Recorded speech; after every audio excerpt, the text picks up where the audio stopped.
Bueno, bien, iglesia, nos quedamos la vez pasada. ¿Quién se acuerda la página? Página 13. Sí, no se le escapa nada. Vamos a orar. Bendito Dios, gracias le damos, Señor Jesucristo. Bendito sea, Señor Jesús, en toda plenitud, Padre Santo. Bendice, Padre Santo, este hogar. Llénalo de muchas bendiciones, Señor Jesús. Bendice a tus hijas, bendice a tus hijos que se encuentran acá reunidos, Señor Jesús. Gracias, amado Señor Jesucristo, por habernos permitido aún todavía seguir respirando, tener la paz, la tranquilidad y el amor para servirte, que es lo más importante, Señor Jesús. Hay puertas que se nos están abriendo, Señor Jesús. La oportunidad que tú nos brindas es grande. Ayúdanos a aprovecharla de manera muy humilde, Señor Jesús, y de una manera muy sabia llevar a gestión, Señor Jesucristo. Gracias le damos, Señor Jesús, por todo. Asimismo, agradecemos por aquellos que se están preparando para el bautismo, Señor Jesús. Ellos son tus hijos, ya dentro de poco van a tener grandes responsabilidades también para que tengan fruto, Señor Jesucristo, como tu palabra lo indica. Asimismo, Señor Jesús, que cada uno de tus hijos estén preparándose con el corazón, con la mente y con todos sus objetivos puestos en ti, Señor Jesús. Que no exista un objetivo independiente, sino que todos sean bajo tu voluntad, Señor Jesús, para que tengan muchos éxitos. Bendice, Padre Santo, el trabajo de cada uno de tus hijos. Bendice la capacidad o incapacidad física a veces de tus hijos, Señor Jesús. Engrandécelos en gran amor, Señor Jesucristo. Gracias le damos, Señor Jesús. Amén.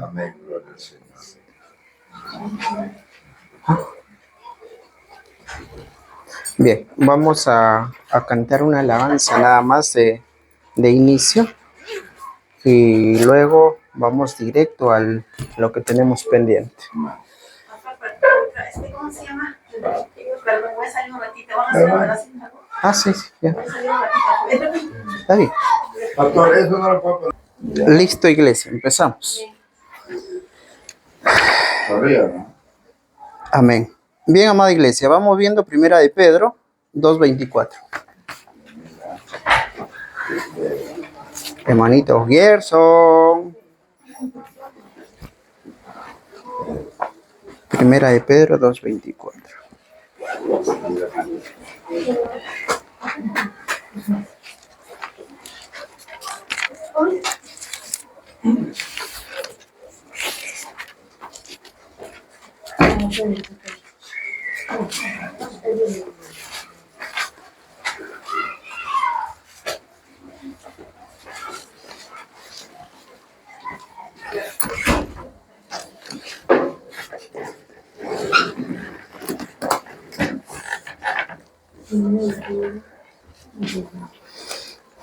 Amén. ¿Lo tenemos? Gloria a Dios. ¿Quién llevó el mismo nuestros pecados? Vamos desde el 23 para comprenderlo mejor, ¿ya? ¿Quién, cuando le maldecían, no respondía con maldición? Cuando padecía, no amenazaba, sino encomendaba la causa a aquel que al que juzga justamente. ¿Quién llevó él mismo nuestros pecados en su cuerpo sobre el madero, para que nosotros, estando muertos a los pecados, vivamos a la justicia, y por cuya herida fuisteis sanados? Amén, iglesia. Bien, a ver, vamos viéndolo, ¿ya? ¿Quién llevó él mismo nuestros pecados? ¿Quién fue aquel que llevó nuestros pecados? Aprendemos hoy una clase muy importante, que sería la página 13 donde nos hemos quedado, y lo importante es que nosotros comprendemos que quién es el que llevó nuestros pecados, los pecados de toda la humanidad, a través de la muerte en la cruz, y nosotros como recompensa mínima que podemos darles el servicio de todos los días. Es el agradecimiento y la alabanza de todos los días para que de esa manera Cristo siempre esté manifestándose en nosotros a través de las diversas obras que pueda darse y lo que Dios quiera dar para sus hijos, para que nosotros, estando muertos a los pecados, vivamos a la justicia. Si Cristo no hubiera muerto en la cruz, usted se pone a fijar un escenario. ¿Qué sería hoy en día de nosotros? No tuviéramos perdón. No tuviéramos la más mínima posibilidad de tener vida. Y vida en abundancia. Porque es la vida eterna, la que Dios se propuso por amor a la humanidad. Estamos muertos en los pecados, nos declara. ¿Desde cuándo viene la muerte a través del pecado? Recuerden que ya hemos estado viendo en sus textos. La muerte a través del pecado es por la desobediencia de Adán y Eva en Génesis.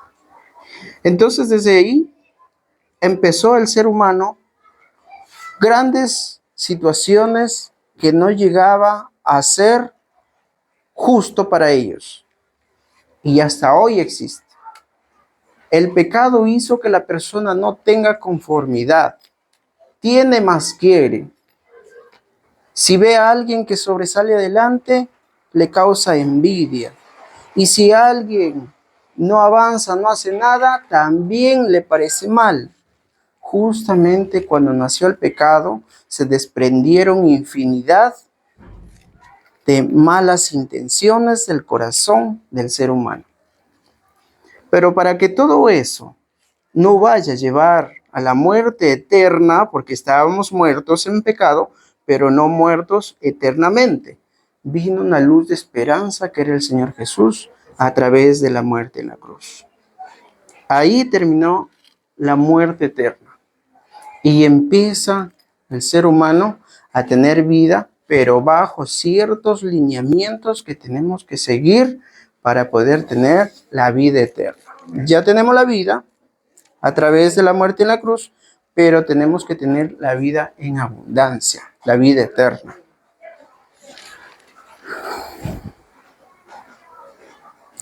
Juan 16, 7.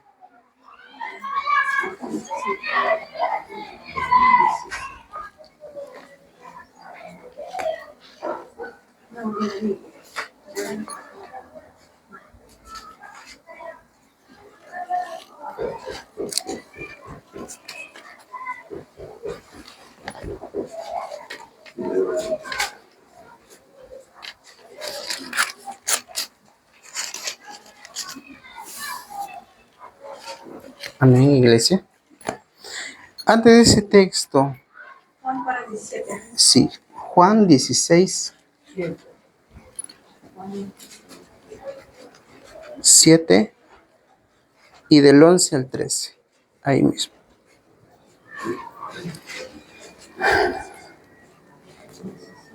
Dieciséis, 7. Recordemos que en San Juan 3:16, que ya sería la continuación de lo que es la muerte de los pecados, dice que de tal manera amó Dios al mundo que dio a su Hijo unigénito, para que todo aquel que cree en Él no se pierda, mas tenga la vida eterna. Entonces es un versículo, creo que la mayoría lo tiene bien memorizado. Y eso es importante también, no solamente tenerlo, sino que compartirlo con las personas que de alguna manera pues estén más próximas a nosotros. 16:7. Pero yo os digo la verdad, os conviene que yo me vaya, porque si no me fuera, el Consolador no vendría a vosotros, mas si me fuere, os lo enviaré. ¿A qué va esa respuesta, ese comentario? Los discípulos decían, no quiero que te vayas, no queremos que te vayas, querían permanecer con Él acá en la tierra. Entonces, eso lo vemos en Mateo. Y entonces el Señor Jesús en respuesta le dice, pero conviene que yo me vaya. Conviene que yo ya no esté acá. Si yo no estoy, va a venir un consolador, pero si yo estoy, no vendría un consolador. El consolador es el Espíritu Santo. Ahora, ¿por qué viene ese diálogo tan importante? Porque ¿qué sería mejor? ¿Que esté el consolador, el Espíritu Santo, o que esté el mismo Señor Jesús presente acá? ¿Cuál sería más valioso? Que esté el mismo Señor Jesús acá. Recordemos una cosa muy importante. El Señor Jesús llevó el mensaje caminando a las naciones que podía llegar. Se trasladaba en diferentes medios. Era a través de los barcos, caminando. Incluso encontramos también en el griego antiguo que él se trasladaba en camellos. Pero bien es cierto, mire, a de él donde estaba, toda era felicidad. Y donde él no llegaba. Exacto, entonces habían limitaciones, por eso le dijo, a ustedes les conviene que venga el Consolador, que es el Espíritu Santo. Cuando viene el Consolador, Él no va a venir solamente donde pueda caminar, sino que viene a toda la humanidad. Todo el mundo. Exactamente.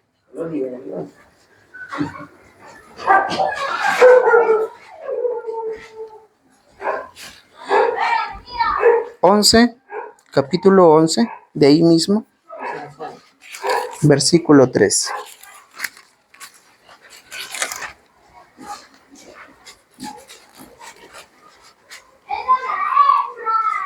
Pero Jesús decía esto de la muerte de Lázaro, y ellos pensaron que hablaba del reposar del sueño. Bueno, acá ya vemos una comparación distinta. La muerte del Señor Jesús no era una muerte cualquiera.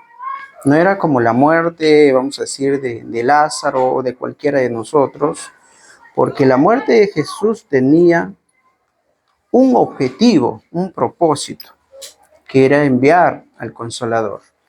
Pero la muerte de un ser humano, el objetivo es solamente que se mantenga en espera hasta cuando Cristo venga para la resurrección. ¿Cómo yo puedo esperar a Cristo listo para la resurrección? Es a través del cumplimiento de los lineamientos básicos. Arrepentirse, convertirse, bautizarse en el nombre del Padre, del Hijo y del Espíritu Santo.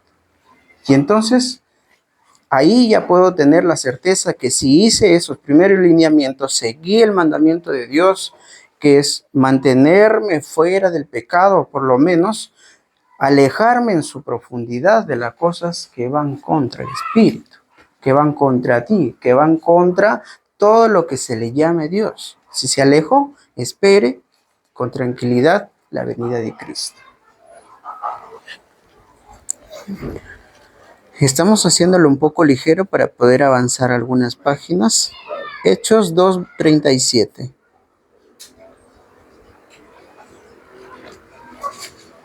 Amén.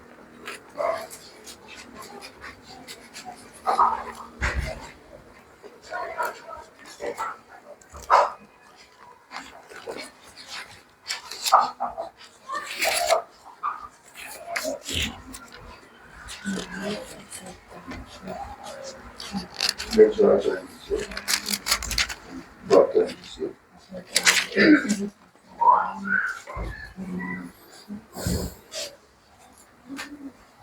Amén. Amén.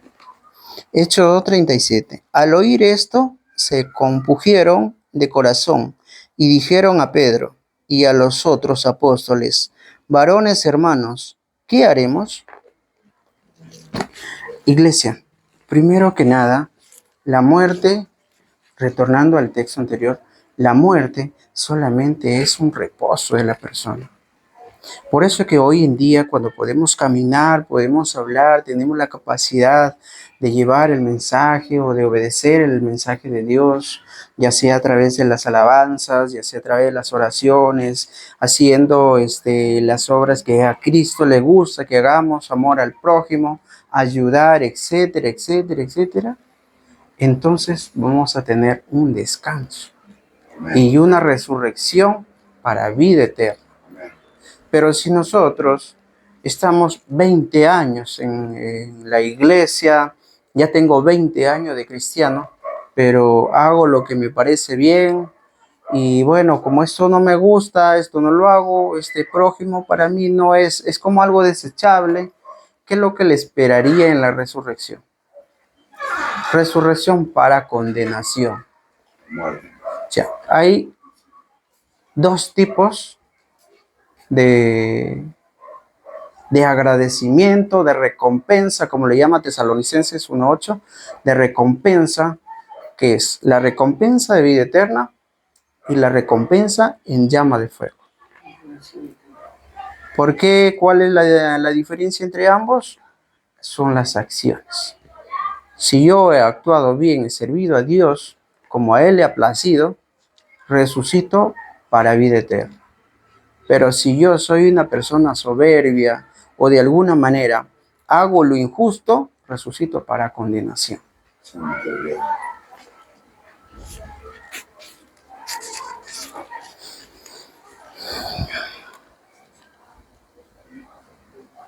(38, 41).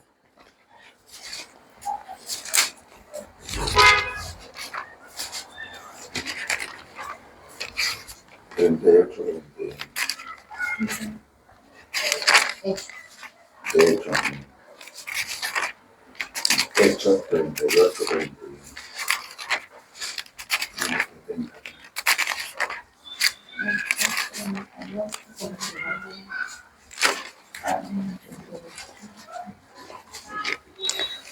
Es ahí mismo capítulo 2, 37. Capítulo 2, 37, sí, 38 al 41. No busquen capítulo. Sí. Ya los veo preocupados buscando el capítulo 38. No, es 34, es 2, 34, 38, 41. Pero les dijo, arrepentíos y bautícese cada uno de vosotros en el nombre de Jesucristo para perdón de los pecados. Cuando hablaba del nombre del Señor Jesucristo, no estaba hablando solamente en su nombre. Recuerden que el primer mandamiento que les da es en nombre del Padre, el Hijo y el Espíritu Santo. ¿Por qué le dijo en nombre de Jesucristo? Porque en Él están los tres personajes. En Él están los tres personajes. Sin embargo, acá a los fariseos les explicaba, igual que a los apóstoles, que tenía que ser en nombre del Padre, el Hijo y el Espíritu Santo, porque ellos no comprendían que habían tres personajes distintos en uno solo. Y acá a los discípulos ya les explica de una manera más simplificada que tiene que ser en nombre del Señor Jesús, porque ellos ya sabían que el nombre del Señor Jesús representa los tres personajes.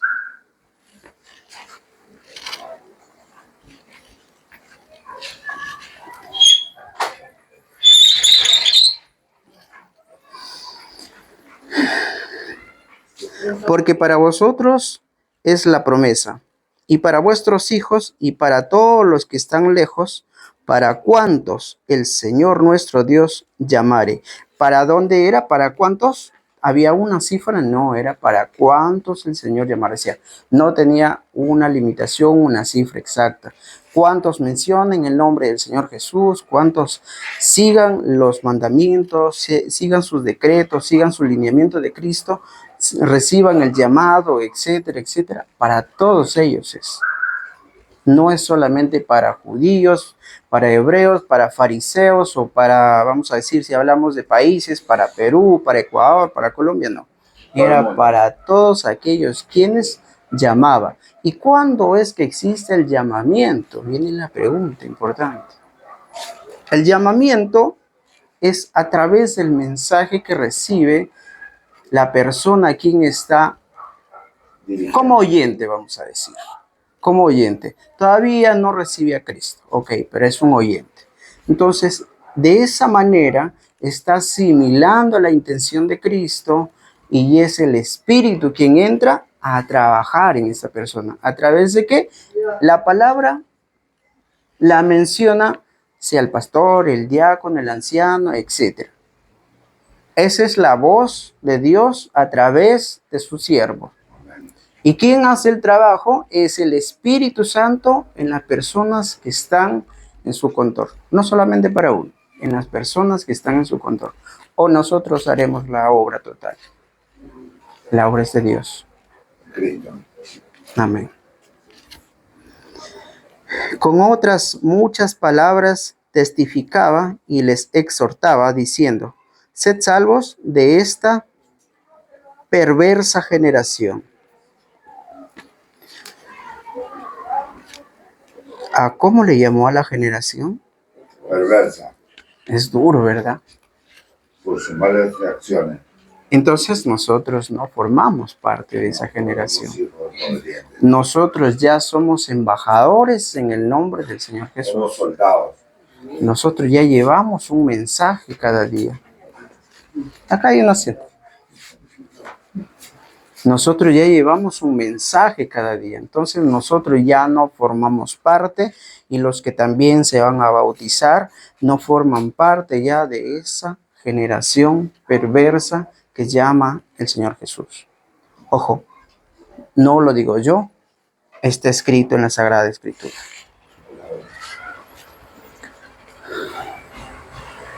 Marcos 16:15.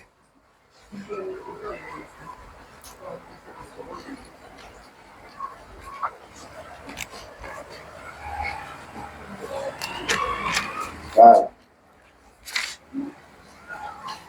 Marcos 16:15.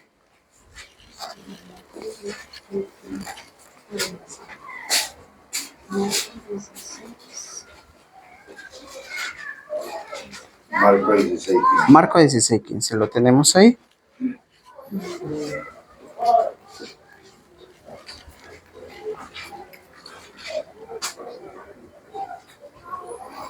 Nuevo Testamento también. Y les dijo, id por todo el mundo. ¿Dónde encontramos eso también? Lo encontramos en Mateo 28, 19 y 20. Y les dijo, id por todo el mundo y predicad el evangelio a toda criatura. El que creyere y fuera bautizado será salvo, mas el que no creyere será condenado. Es importante porque, a ver, ¿en qué momento aparece la condenación que menciona el Señor Jesús? La condenación aparece no justamente después de predicar el evangelio. Ya acá está hablando para una posterioridad de la vida de la persona. Si muere y nunca recibió a Cristo, entonces ya recibe una condenación en la resurrección. Ojo, el que no creyere y no lo recibió, tiene esa recompensa. Pero el que creyere y fuera bautizado, Se salva. será salvo. Ojo, será salvo. Porque el Señor Jesús hablaba en un término a futuro. Será salvo y será condenado. Hay dos términos que utiliza ahí entre ser salvo y ser condenado, y ambos son a futuro. Será salvo cuando muera y venga la resurrección, Cristo se lo lleva siempre y cuando haya seguido sus lineamientos. Será condenado cuando escuchó la palabra de Dios y no la recibió. O sea, no es una tierra fértil y la semilla murió la persona y le espera la condenación eterna. Entonces, en esos aspectos viene ya a tener la retribución. Por eso hablaba futuro. No es que en el momento que le predica, si no obedece, ya lo está condenando. No es así. Es cuando ya termina su vida. ¿Por qué? Porque sale de ahí, no le gustó el mensaje de pronto, pero se va a otro lugar y hay alguien que lo convenza, ya lo recibió y no quiere decir que ya está condenado, ya no es necesario. Es necesario, sí. Cuando ya no, es cuando murió. Amén. Amén.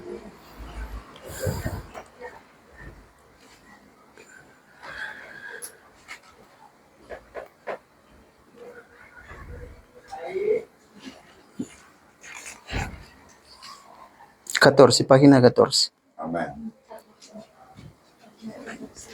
Juan 1:29.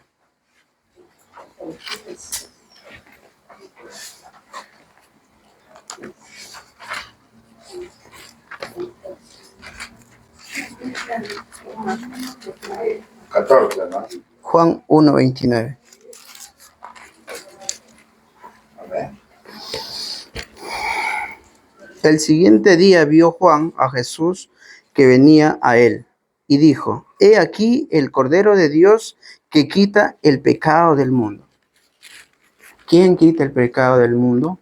El Cordero de Dios. También habían otro cordero, ¿cierto? Cuando hacían los sacrificios, ¿esos corderos de quién eran? Participemos, iglesia.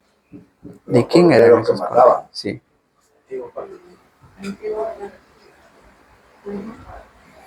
Eran de lo que Dios había creado. Es la creación que Dios puso a disposición de la humanidad, para la cual sirvió, como dice el caballero, que utilizaban en el antiguo pacto.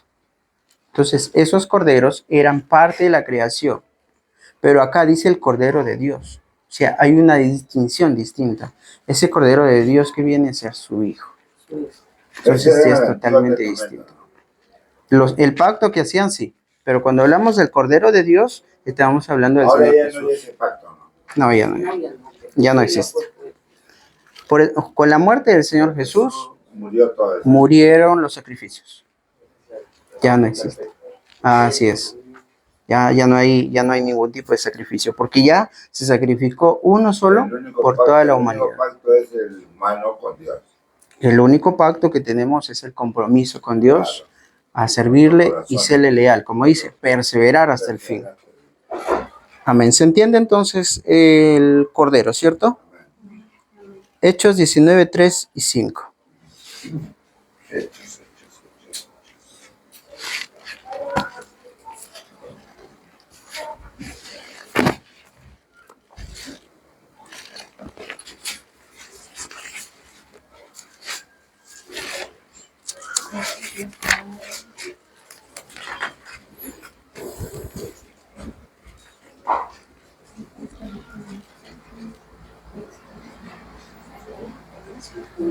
Hechos 19, 3 y 5.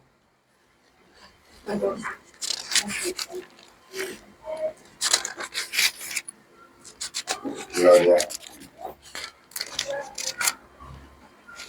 Entonces dijo: He aquí pues fuisteis bautizados. Ellos dijeron: ¿en el bautismo de Juan? Dijo Pablo: Juan bautizó con el bautismo de arrepentimiento, diciendo al pueblo que creyesen en aquel que vendría después de él, esto es Jesús el Cristo. 5. Cuando oyeron eso, fueron bautizados en el nombre de Jesús. Amén. Del Señor Jesús. Vamos al primero ya. Entonces dijeron: ¿en qué pues fuisteis bautizados? Es una pregunta. Ellos dijeron: en el bautismo de Juan. Pero Juan le responde. Dijo Pablo: Juan bautizó con el bautismo del arrepentimiento. No es que Juan bautizaba en su nombre, en el arrepentimiento, que era la preparación, diciendo al pueblo que creyesen en aquel que vendría después de él. Amén. Por eso que acá hay mucha confusión. Dicen: no, pero Juan bautizaba en su nombre y en el nombre de Dios, ¿no? Acá bautizaba en el que vendría, y el que vendría era el Señor Jesús. O sea, estaba preparándolos. ¿En qué sentido lo preparaba? ¿Qué hizo el Señor Jesús cuando vino a la tierra? Él ya vino para el arrepentimiento y para el bautismo, ¿cierto? Entonces, los judíos no conocían qué cosa era ese arrepentimiento. Por eso que lo mandó a Juan para que haga la preparación del camino que iba a venir ya el Mesías. Como un anuncio. Así es, porque venía el Mesías para que él ya dé el toque de la perfección.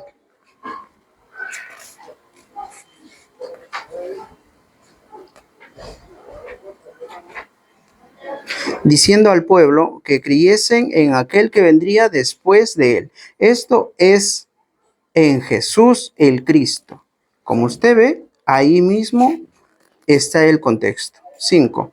Cuando oyeron esto, fueron bautizados en el nombre del Señor Jesús. Y habiéndoles impuesto Pablo las manos, vino sobre ellos el Espíritu Santo. Y hablaban en lenguas y profetizaban. Entonces, como ustedes pueden ver, la primera parte y que hemos encontrado es creer. Creer en Jesús.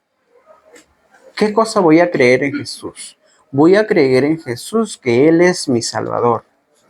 Voy a creer en Jesús que Él va a reinar en mi vida. Que Él va a hacer las obras y que yo me voy a sujetar a ellas. Es decir, en términos resumidos, a hacer la voluntad de Dios. Todo lo que hagamos, decimos que se haga la voluntad de Dios en este proyecto, en este alquiler, en la casa, en mis estudios, en mi empresa, lo que sea. Entonces, ¿qué está llevando usted? Está llevando a que alguien sobre todas las cosas esté reinando en su vida, que es Cristo. Por eso dice, amarás a Dios con todo tu corazón, con toda tu mente. Y tiene que ser sobre todo. Oh. Forzarse. Amén, iglesia.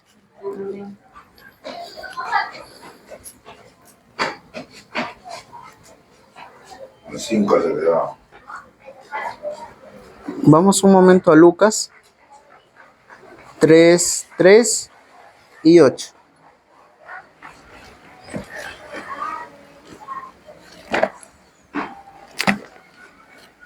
Tres.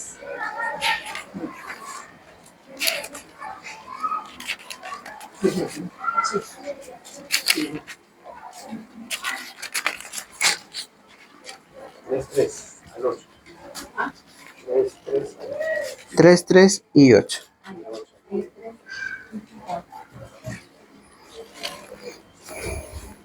Y el que fue por toda la región contigua al Jordán, predicando el bautismo del arrepentimiento para el perdón de pecados.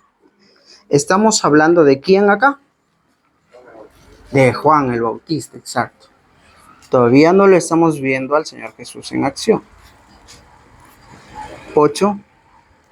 Haced pues frutos dignos de arrepentimiento, y no comencéis a decir dentro de vosotros mismos, tenemos a Abraham por padre, porque os digo que Dios puede levantar hijos a Abraham aún de estas piedras. ¿Qué le quería decir? Que no tiene a Dios, no tiene la dirección correcta. Para tener la dirección correcta, primero tiene que tener a Dios en su corazón. ¿Por qué? A ver, si yo no tengo a Cristo en mi corazón, ¿cómo sería mi comportamiento? Cuando nosotros llegamos a un punto comparativo, vamos a ver la diferencia entre ambos. Si yo me comparo ni siquiera con otra persona, sino mi vida anterior con la vida actual, veo un cambio. Mi dirección ya es distinta. Yo ya estoy tomando decisiones que son firmes para Cristo y que van a tener éxito. Pero si yo me pongo en mi vida anterior, donde mi vida anterior era, me voy al trabajo, amanece, me voy, retorno a mi casa y hago toda una rutina bajo mi voluntad, no bajo la voluntad de Dios. Esa es una falta de respeto hacia Dios. Exacto, pero esa era la vida antigua, ejemplo, que yo tenía, ¿no? Hacía todas las cosas que yo creía que estaba bien bajo mis gestiones y todo, pero nunca puse a Dios sobre todo eso. Entonces, ¿cuál es el cambio? El cambio es enorme, porque ya después, dice Pablo, ya no vivo yo, más Cristo vive en mí. Por lo tanto, tiene que ser toda gestión y todo proceso bajo la voluntad de Dios. Amén.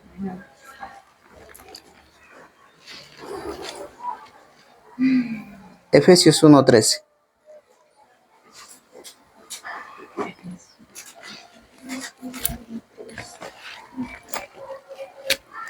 Amén.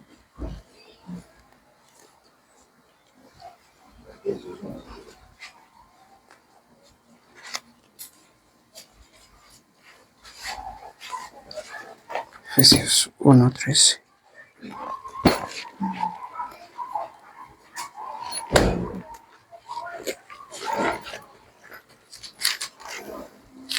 Después de dónde estamos. 1:13 es Efesios. Amén, ¿lo tiene? Gloria a Dios. En él también vosotros, habiendo oído la palabra de verdad, el evangelio de vuestra salvación. Identifiquemos un aspecto muy importante. ¿Y cuál es la palabra de la verdad? La palabra de la verdad. La Biblia. Lo revelaba. Habiendo oído, a ver, era 1:13. 1:13, correcto. En él también vosotros, habiendo oído la palabra de verdad, el evangelio de vuestra salvación, y habiendo creído en él, fuisteis sellados con el Espíritu Santo de la promesa. ¿Cuándo voy a ser sellado con el Espíritu Santo de la promesa? Después del bautizo. Después del bautizo. Recuerde que el trabajo tiene su proceso. O sea, todos los que se han bautizado anteriormente ya tenemos el sello. Así es, el sello El del sello Espíritu no se Santo. ve, pero nos ha sellado. El sello, a ver, ¿qué significa el sello? Les explico un poco. El sello primero es autoridad. La autoridad, ¿qué se identifica en el sello? La autoridad de alguien.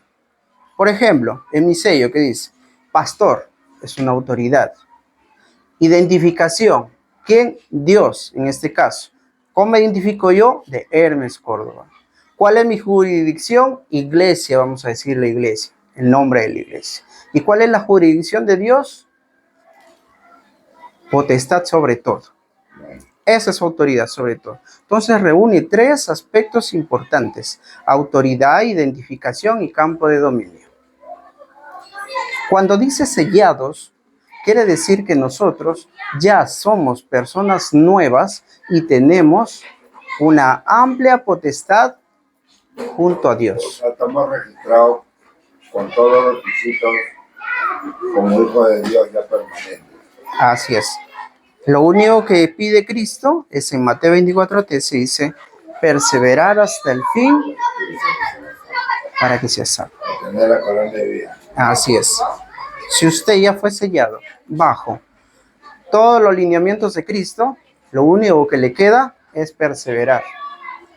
Puedo tener mucho tiempo en la iglesia, pero si no persevero, me caigo por alguna razón y no me levanto, ya perdí todo ese tiempo. Entonces, si en algún momento cae, como dijo el mensaje anterior que tuvimos la vez pasada, levántese. Nuevamente, levántese y haga las primeras obras, como dice Pablo. Haga las primeras obras. Y mis obras pasadas,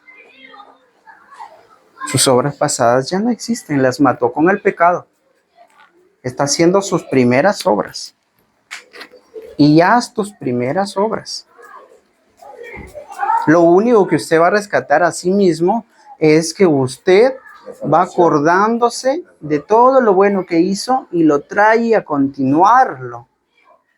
Pero esas obras no son tomadas en cuenta, porque ya pecó. El pecado borró y manchó todo. Por eso dice que nuevamente haga las primeras obras. Amén.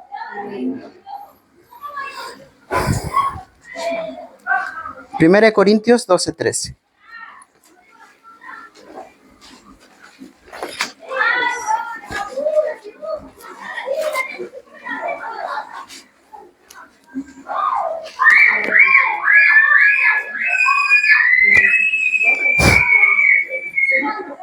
Amén.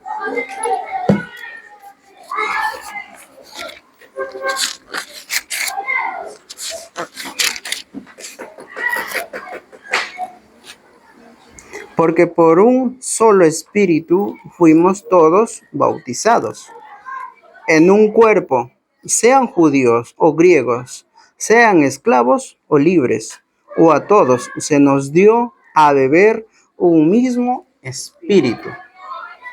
¿Qué espíritu? El que Dios mandó como consolador. Ese espíritu. Espíritu Santo. Así es. Que Entonces, nos guía, ¿no? cuando yo les digo que nosotros estamos sellados, quiere decir que estamos ya comprometidos con Dios para hacer el servicio de Dios. Por eso ya tenemos el sello. El sello es dominio, no se olvide. Hay un nombre, una identificación, un campo de dominio y una autoridad. Eso está en nosotros a través del Espíritu Santo. Y cuando nos dice acá, estábamos en Corintios 12:13, ¿verdad? Porque por un solo espíritu fuimos todos bautizados, es naturalmente un solo espíritu, en un cuerpo. No hay dos espíritus que vienen a bautizar, ojo, o que son campo de dominio o que sellan a las personas. No hay dos espíritus que sellen a un ser humano cuando sirve a Dios. Hay un solo espíritu. Dios no tiene dos espíritus. Es decir, Dios no mandó dos consoladores. El Señor Jesús, cuando ascendió al cielo, no mandó a dos espíritus. ¿Se entiende esa parte, cierto? Entonces dice, por el mismo espíritu, sean judíos, griegos, o sean esclavos o libres, y todos los que se nos dio a beber de un mismo espíritu.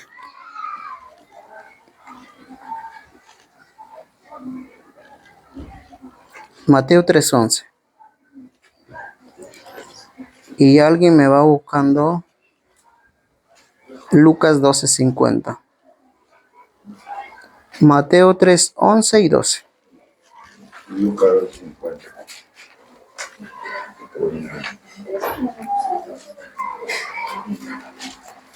Lucas 12:50. Este es el mismo acá. ¡Ahí está el Nemo! ¡Ahí está el Nemo!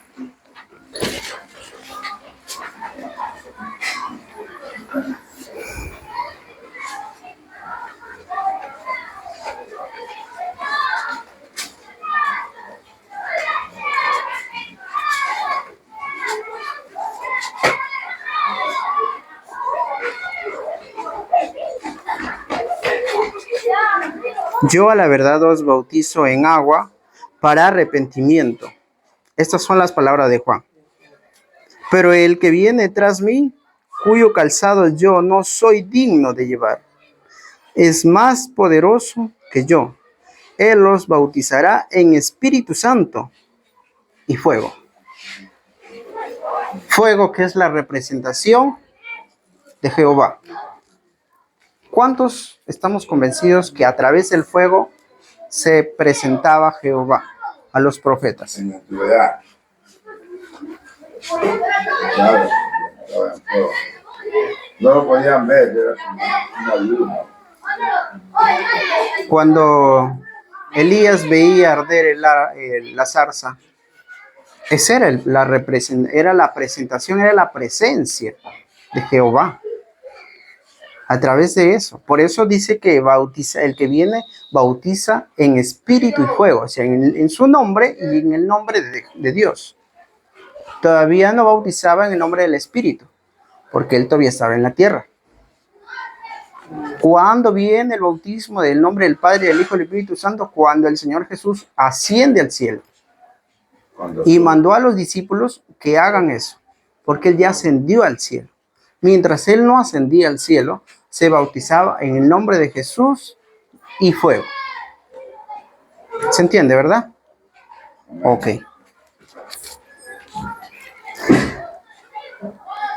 Su aventador está en su mano y limpiará su era y recogerá su trigo en el granero y quemará la paja en fuego que nunca se apagará. Entonces, el sello que nosotros hemos recibido, dice, Alojarlo, ¿no?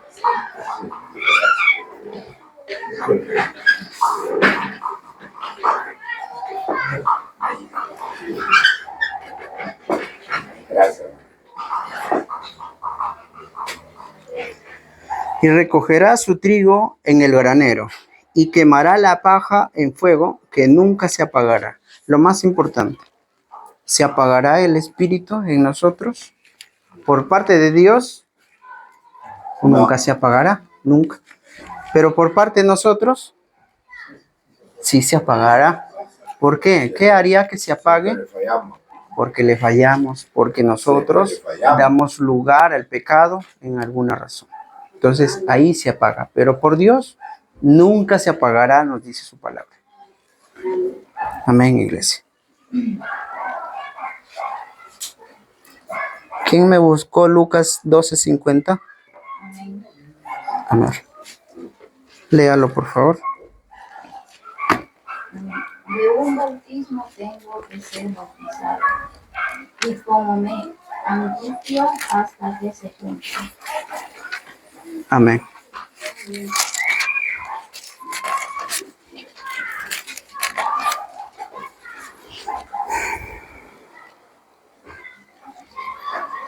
De un bautismo tengo que ser bautizado. Y como me angustio hasta que se cumpla. De un bautismo. ¿Cuántos bautismos quiere Dios que tengan sus hijos? Ojo, una cosa es renovación de bautismo Todo lo que se pueda renovar. y otra cosa es un bautismo. ¿Con cuántos bautismos bautiza Jesús? Recuérdense que hemos estado leyendo con qué bautiza Dios. ¿Con qué bautiza Dios? Para que me responda la pregunta, tiene que saber ¿con qué bautiza Dios? Con agua, Con el Espíritu. con el espíritu. Oh, ok. Entonces, ¿cuántas veces yo debo de ser bautizado? Una sola vez por Jesús. Que usted haga renovación de bautismo es otra cosa, que no es un pecado.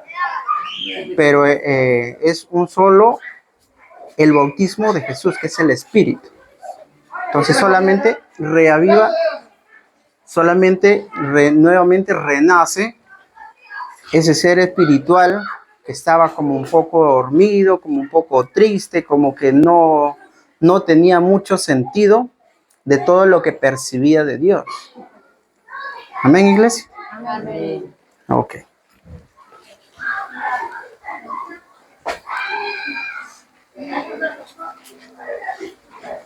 Mateo 20:22.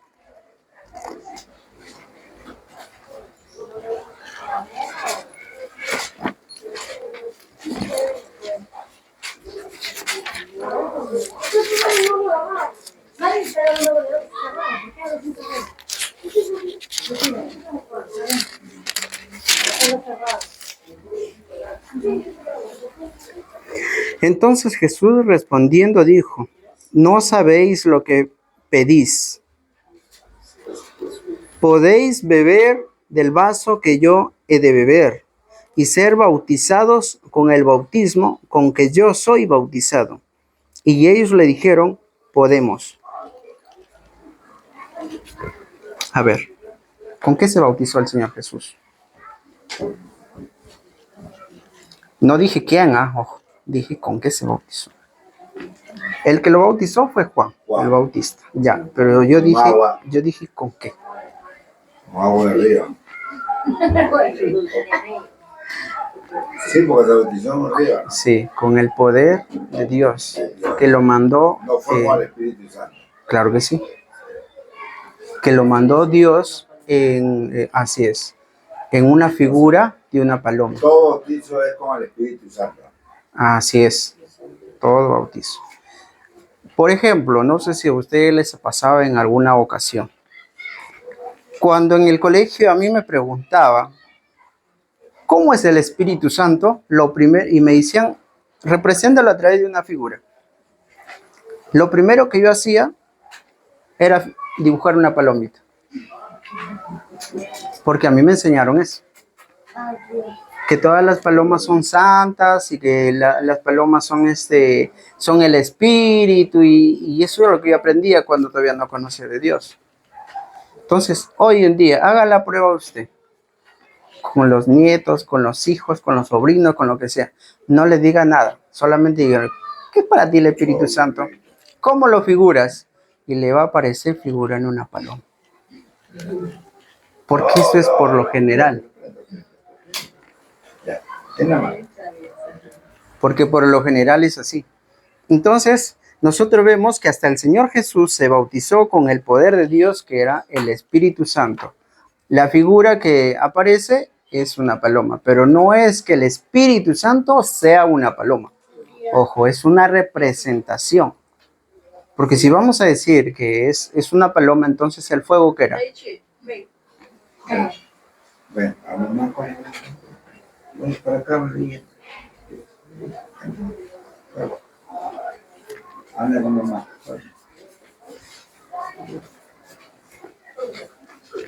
Ya. Amén, iglesia. Vamos al siguiente, ¿ya? Página 15. 15. Hebreos 10, 12. Hebreos 10:12.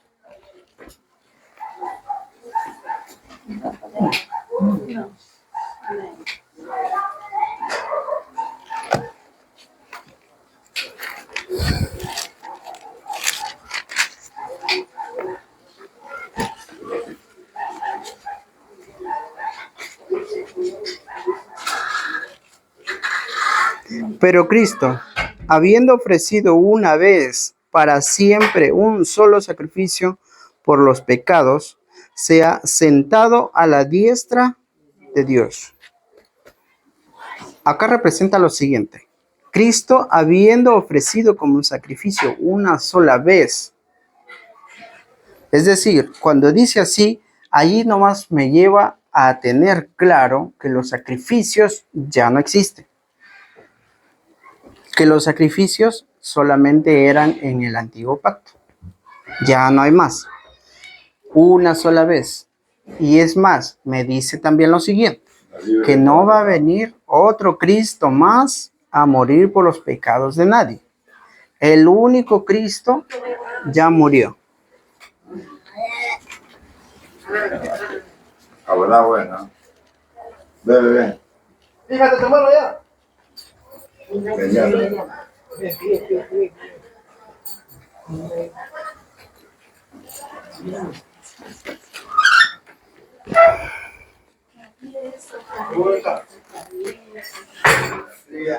El único Cristo ya murió. Eso también me lleva a pensar una cosa. Oportunidades no van a haber todo el tiempo. Cuando Cristo salga del santuario, suene la séptima trompeta y viene a llevar a su pueblo, Sí. se acabó toda oportunidad.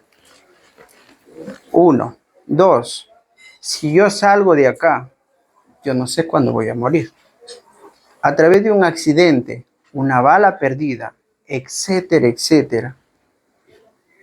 A causa de eso, muera, ya no hay oportunidad. Por eso que dice, Cristo murió una sola vez. ¿Por qué? Para que usted se preocupe en ser salvo por aquel que se sacrificó en la cruz. Desde el momento que usted recibe el bautismo, está recibiendo ¿qué? El sello del Espíritu Santo.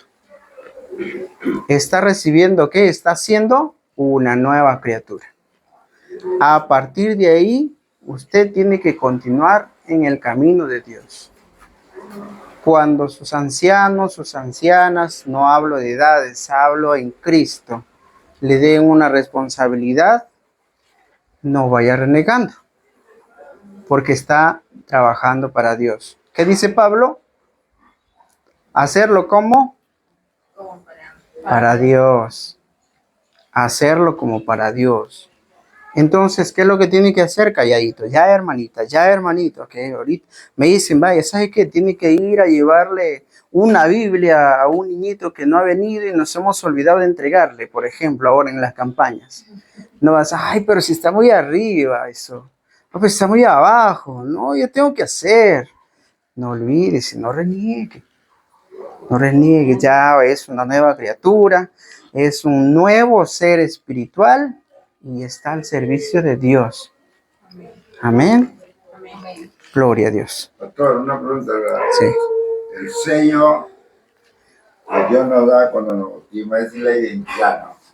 Así es. ¿Qué más? A ver, es autoridad. Las tres representaciones en el sello.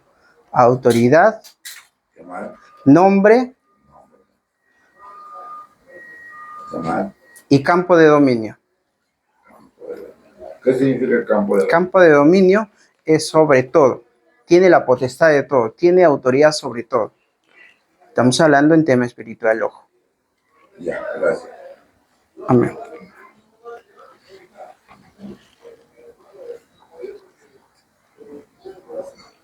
Hebreos 10:12, ya lo vimos. Vamos a Primera de Juan 1:7 y alguien si me apoya buscando Apocalipsis 1:5. Hebreo no sé. Hebreo no sé. Primero de Juan 1:7. Primero Juan no sé.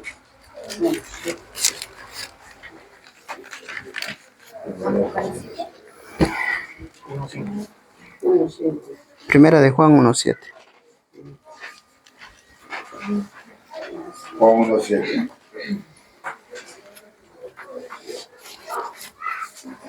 Pero si andamos en luz, como Él está en luz, tenemos comunión unos con otros. Y la sangre de Jesús, de Jesucristo, su Hijo, nos limpia de todo pecado. Y esto nos lleva a un comparativo de los otros textos bíblicos que dice, por sus obras los conoceréis. Pero si andamos en luz, es decir, si andamos bajo los lineamientos de la Sagrada Escritura puestas por Dios, que somos como Él está en luz, es decir, estamos andando como Cristo está en luz. ¿Qué más? Tenemos comunión unos con otros. O sea, si nosotros andamos en luz, somos como Cristo y tenemos la comunión los unos con los otros. ¿Qué es una comunión? Comunión. Comunión es una reunión. No, la comunión es integrarse, la integridad que tiene, es decir, me integro, así como estamos acá. Estamos reunidos, estamos conversando, llevando un diálogo, también se representa como una reunión. Pero la comunión es el intercambio y el parecer de todos en el pensamiento alineado a Cristo. Es decir, la comunión nos lleva a que si usted piensa que tenemos que hacer una campaña, yo debo de apoyar y seguir ese sentir. O sea, tener la comunión, ser común en el pensamiento. No puede ser individual. Pero ¿quiénes son ellos? Los que son hijos de luz. Y la sangre de Jesucristo, su Hijo, nos limpia de todo pecado. Iglesia, cuando nosotros nos integramos a hacer campañas y no hay alguien que diga, yo no quiero, no estoy de acuerdo, etcétera, y más que eso decimos, está bien, perfecto, acordamos día, fecha, etcétera. Estamos en una comunión. Si alguien de los que estamos en comunión tuviese algún problema espiritual, ¿quién nos limpia? Cristo. La sangre de Cristo, dice. Cristo. Así es. Entonces, si alguien por ahí, ¿de qué manera nos va a limpiar la sangre de Cristo? Acá nos lleva ya a que nosotros a través de la oración unánime de toda la iglesia, de todo el cuerpo de Cristo, va a llevar a que tenga la limpieza nuevamente. ¿Y en qué pequé? De pronto por ahí renegué con alguien. Con mi esposa. Ya no sea peleón, ya. No, porque si reniego a veces con mi esposa. O ella reniega conmigo. Amén. Es algo normal. Pero ahí viene el arrepentimiento. Así es. Perdón. Porque es la naturaleza, hermano. Entonces, exacto. Entonces, cuando hay eso, nosotros nos ponemos nuevamente en oración, nos comunicamos con Cristo de manera unánime. ¿Y qué dice? Ojo, recuerda ese texto. Dice, y la sangre de Jesucristo, su Hijo, nos limpia ¿de qué? Todo pecado. Ah, ojo, no dice de un solo pecado, de todo. de todo. Cuando usted reniega, cuando usted discriminó, de repente porque le ganó el hombre natural. Pero eso, pastor, es cuando tú disiernes que algo es malo, no puedes pecarte. Claro. O sea, después el pecado puede ser pues, momentáneamente, ¿no? Que no lo hayas pensado, no lo hayas premeditado, ¿entiendes? Porque ese es, tú en casa tal discutes esto, ese es momentáneo, no lo has pensado, no lo has pecado, no lo has premeditado. Pero si tú premeditas un pecado, ya esa es otra cosa. Claro, cuando lo planifica y dice, ay, ya viene, disculpando la expresión, ay, ya viene esa loca, ahorita la mando a volar. Dice, ya está planificando ya. Claro, pero ahí está planificando. Entonces ya está planificando Claro, y ahí y eso a Dios ya no le agrada. ya no vive Ahí- Cristo en su ahí, corazón. antes que si viene, pongámoslo, no huye, ahí viene el Chucky, y entonces sí, padre, perdóname, enséñala o enséñame, y ahí pues ya el Espíritu Santo interviene, ¿no? Y Amén. podemos ya no pecar, así es. Amén. Apocalipsis 1:5. 1:5. Amén. ¿Lo tiene? Amén. Amén. Apoye, mi hermanita. Y de Jesucristo, el testigo fiel, el primogénito de los muertos, y el soberano de los reyes de la tierra, al que nos amó y nos lavó de nuestro pecado con su sangre. Amén. Y de Jesucristo, el testigo fiel. ¿Testigo de qué sería el Señor Jesucristo? Que Él mismo vivió la soberbia de la humanidad, que Él mismo vivió la discriminación que había de Él. El dolor cuando lo mataron. Él sintió como ser humano lo que el ser humano siente de dolor, etcétera, Y él, etcétera. claro, él lo sangraron, lo apiedraron, todo. Entonces, él sabe el dolor del ser humano. Entonces, ¿no? por eso le llama el testigo fiel. Amén. El primogénito de los muertos. ¿Por qué dirá primogénito de los muertos? Ojo que está hablando en sentido espiritual. ¿Qué significa primogénito?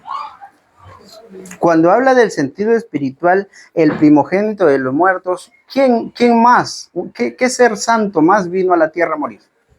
Nadie. Es el único, pues. Es el único ser espiritual que se convirtió en un ser humano para morir. O sea, el primogénito es el único. No es el unigénito. No, ese es el unigénito Hijo de Dios. Único. Sí. Pero dice primogénito de los muertos. Amén. Así es. Entonces, es el único ser espiritual que murió en la cruz o que murió por el perdón de pecados. Por eso dice el primogénito de los muertos. No dice el primogénito de su generación, de los muertos. ¿Por qué? Si fuera un error que escribió el apóstol Juan, entonces diría, ¿y todos los que murieron antes de Cristo qué? Esas muertes no son válidas, pero todos ellos han sido seres humanos. Por lo tanto, no forman parte de la primogenitura de muertos. El único ser espiritual, recuérdelo, el único es Jesús. Por eso se le llama primogénito de los muertos.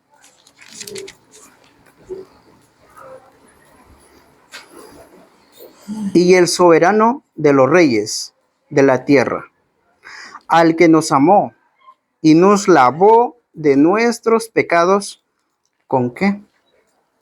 Con su sangre. Con la sangre. Amén, iglesia.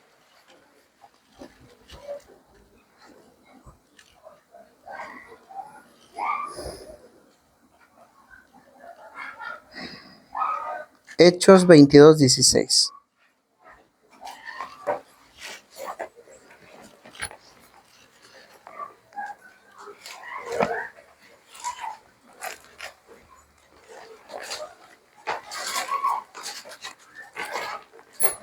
Hemos avanzado más de la mitad ya. Hechos 22:16.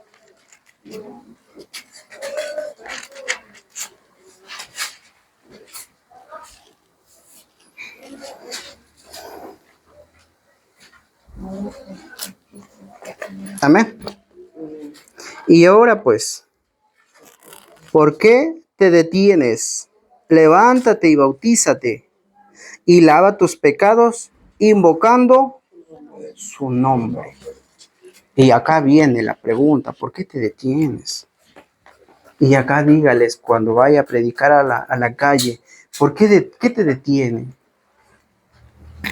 Entra en un diálogo con la persona. ¿Qué te detiene? Y dice, levántate y bautízate. De pronto le va a decir, me detiene que yo pienso que no voy a cumplir. Me detiene porque tengo muchas cosas, no voy a poder congregar. Me detiene porque tengo problemas con mi familia y no me llevan bien. Muchas cosas va a encontrar como respuesta.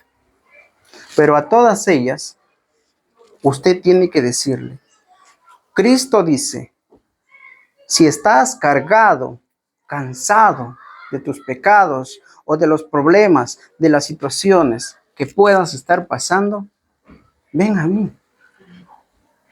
Si estáis cargados de todo, ven a mí. Entonces, llévelo a los pies de Cristo. Porque siempre va a encontrar una respuesta cuando le dice, ¿qué te detiene? Yo pregunté a su pastor, y me dijo que no, que estaba muy joven, tenía que disfrutar de la vida. Siempre hay respuestas. Y no sabe que la vida está en Cristo. Porque Él es el que da y quita la vida. Entonces, bien es cierto que dicen, no, quiero todavía mantenerme ahí porque quiero disfrutar de la vida, pero si la vida no está en el mundo, la vida está en Cristo. Y siempre, Esta vida es pasajera. exacto. No, es que nosotros los que cuando éramos antes no creíamos que la vida está en Cristo. O sea, no sabíamos. No seamos ajenos a eso también, pues. Si nos dicen así hay que comprenderlos, pues. Tú sabes que también hay personas que han nacido porque sus padres los han inculcado desde muy pequeños. Y hay personas que tampoco, en mi caso, a mí nunca mis padres hablaron de Dios. Ya, Y yo he conocido a Dios ya de viejo, que teniendo hijos. Entonces es muy diferente también. claro, Porque si tú conoces de la cuna de oro que tus padres han sido cristianos, eres bien bendecido. Pero si tú estás en la inmundicia y tus padres en la inmundicia y nunca te hablan de Dios, quién es Dios, esto es algo desastroso también. lógico. Pero Dios tiene tanta misericordia que Nos tiene acá yo alineados me a un sus colegio y pies. mira cómo tierra. Hechos 9, Hechos 9, 4 al 6. Hechos.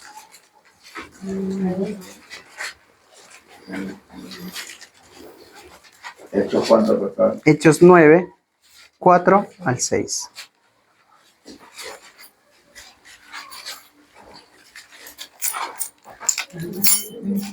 Cuando yo tomé la decisión de seguir a Cristo, yo tenía 18 años recién. Joven. Sí, todavía. Amén, ¿lo tenemos? Amén. 4 al 6. Y cayendo en tierra, oyó una voz que le decía, Saulo, Saulo, ¿por qué me persigues? Él dijo, ¿quién eres, Señor? Y le dijo, yo soy Jesús. He aquí tú persigues, dura cosa te es dar coces contra el aguijón. Él temblando y temoroso dijo, Señor, ¿qué quieres que yo haga? Y el Señor le dijo, levántate y entra en la ciudad y se te dirá lo que debes hacer. ¿Quién era el perseguidor? Saulo. Saulo lo perseguía, sí. Saulo lo perseguía, así como nosotros también hemos sido perseguidores. ¿En qué sentido? Cuando nosotros en algunas ocasiones llegaron los cristianos a nuestra casa y le decíamos, no, no tengo tiempo, chao, chao, chao, chao. Que estábamos persiguiendo nuestros ideales y rechazábamos el camino de El Dios, evangelio. rechazábamos la verdad de Dios. Pero sin embargo, acá le ofrece algo muy importante. Le ofrece un ministerio. ¿Por qué? Al mandarlo ya que entre en la ciudad, le estaba ofreciendo un ministerio. ¿A quién? ¿A un santo? A un perseguidor de Cristo. ¿Qué es lo que quiere decirnos este mensaje importante? Que no importa cuál haya sido nuestra condición espiritual antes de recibir a Dios, lo importante es que hoy se decida, o el momento que desee se decida, y siga a Cristo. Porque no sabe en qué momento le puede dar un ministerio el Señor Jesús. Gloria a Dios.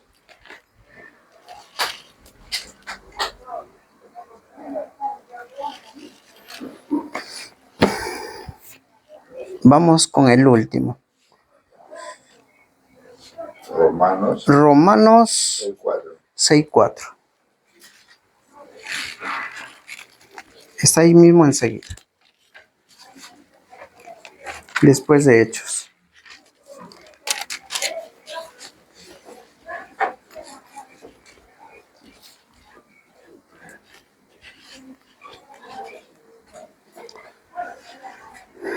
Sabiendo esto, que nuestro viejo hombre fue crucificado juntamente con él, para que el cuerpo del pecado sea destruido, a fin que no sirvamos más al pecado. Entiéndase de dos maneras.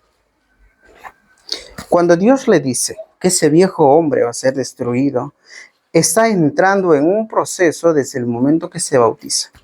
¿Qué hace?